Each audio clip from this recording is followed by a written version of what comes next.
Senopati Rangga Kertajaya gak suka. Aku gunakake jeneng Paisodina. Yamur laku pangadap Nagata Sakti ing Bali ana ing Demak Bunta. Wis ngancikake ladan ana ing Kadimangan Prabu. Bakal munggah ana ing Gunung Ijo aku.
Pawungan kowe wis wani gawe Rajapati ora ing Gunung Ijo. Lupute bau reksa apa jane? Dheweke wani nempiling aku saka bumi. Ing kampung Pajo ora rumangsa duweni salah. Malah kapur dheweke meksa karo aku arep cekel, aku ora ngono. Wis lumrah umpama bau reksa tumindak sing kaya ngono. Merga prambanan lan sak kiwa tengene lagi wae ana geger. Gegere ora liya akeh prawan-prawan kang padha ilang. Saben barengi bengering jaran mesti ana prawane. Bareng prawan ilang kuwi mau digoleki mung anane ning Gunung Ijo. Mula mau rasa mesthekake kowe sing nyolong prawan-prawan kuwi mau. Nek pancen bau reksa duwe panggakmu. Yen tuwa aku tumindak sulit. Dheweke tanpa dasar. Mergo nggonku munggah ora Gunung Ijo iki lagi wae. Malah aku gumun. Gunung Ijo akeh wujude balung kang padha slikrah. Aku ora iso tumindak sulit kok. Aku ora kuwasa gawe Rajapati ana ing Gunung Ijo. Ora ana tinane maling kowe ngaku. Maling gelem ngaku kamuta kuwi digebuki duwe dhisik. Mula saka kuwi, sepisan iki aku ngerti kowe gelem manut karo aku tak rangket, tak gawa ning prambanan. Aku ora iso tumindak. Aku bakal belani awakku. Kaya ngono. Ayo santun karo aku. Ora ora tunjuk karo temen.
Maeso jenar. Aku kok ora sama ta. Bojone main ning tangkene. Lah Mas Maeso jenar. Kula kok rada capet-capet eling. Nalika kula tininggalan wonten ing Demak Bintara. Kula niku nyumurupi Senopati tiga cacahe. Siji Gajalit, loro Paningron, telu Ronggata. Ayo. Panjenengan Gajalit kok boten. Gajalit niku tiyange nggih empal, nek Paningron nggih boten. Paningron niku piyaine Jumur. Nek kula angen-angen. Panjenengan niku kok jebles solah gawane omongane kados Ronggata Jaya. Tenanipun sampeyan iku Ronggata Jaya napa Maeso Jenar? Maeso Jenar napa Ronggata Jaya? Ronggata Jaya.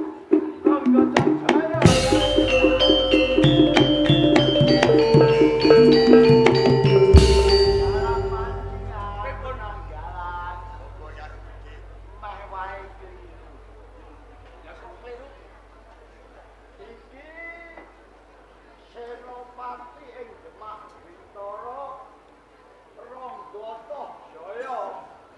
Senopati Demak Bintara. Sampeyan iki pripun? Jeneng Senopati niku agemane apik. Agemane menika gemebyar. Boten kados tiyang niki. Sing tak lakonane dhisik. Nuwun sewu nak Mas. Ya seperti kan. Kok ngampun panjenengan kalunta-lunta nyingetaken asma Ronggata Jaya. Gantos asma Maeso Jenar. Ingkar saking Demak Bintara kalunta-lunta dugi mriki niku lara-larae pripun? Sakderengipun Pak. Antos kula namun jeneng Ronggata Jaya kula simpen. Kula ginakaken jeneng Maeso Jenar. Awrat pundi dawuh saking Sodal Kanjeng Sultan Tenggoro. Ingkang supados kula ngupadi murtanipun pusaka Kena Gasa Sampinten saking sastra gedhong pusaka Kasultanan Demak. Mila ngantos panjenengan kalunta-lunta ngupadi awrat-awratipun panjenengan katapa? Iki ngantos kula jajah desa Wilang. Nggih. Munggah gunung Tunjurang. Pangajape kok enggal-enggal kembali uti tenaga terus pinten. Ya Nek ngaten menika Ronggata Jaya.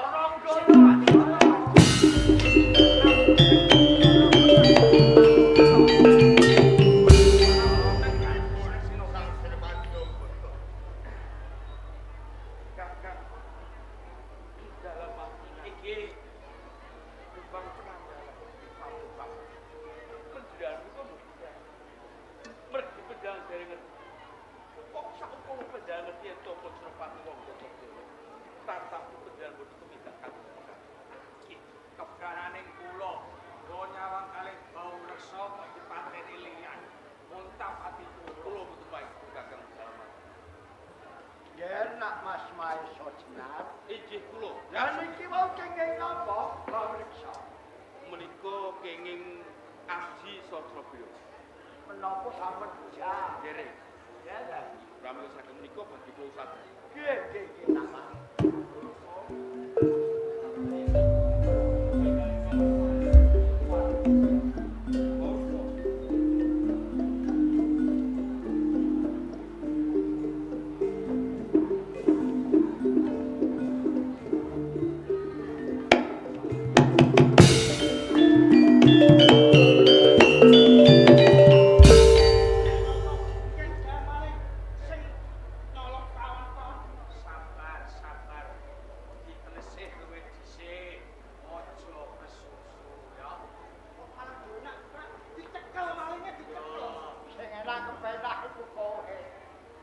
kayane kowe nyicil susu. Bahu reksa, bahu reksa. Mula. Arep kegelutan kuwi dideleng mung suwe iki sapa ngawur kowe. Lah, tiyang niku kan boten napa yen koplo asken iku boten tau masuk ing gunung Sumari kok boten lek. Kabeh kuwi mau ora kena disalahke. Tak pas paeso. Ya seputi kan. Kados-kados niki kok boten kepenak rembugan wonten satengahing dalan bab murtane Kogoso sulan sabuk. Sakit para jenengan dalu. Ayo ginipun rening rambanan menika wonten adicara sedekah bumi utawi bersedekah. Monggo sawetawis kampung wonten ing rambanan. Menawi keparingipun jas seputi kanjeng. Ijin pun nderek menapa Kados jenengan. nggih monggo. Ayo monggo.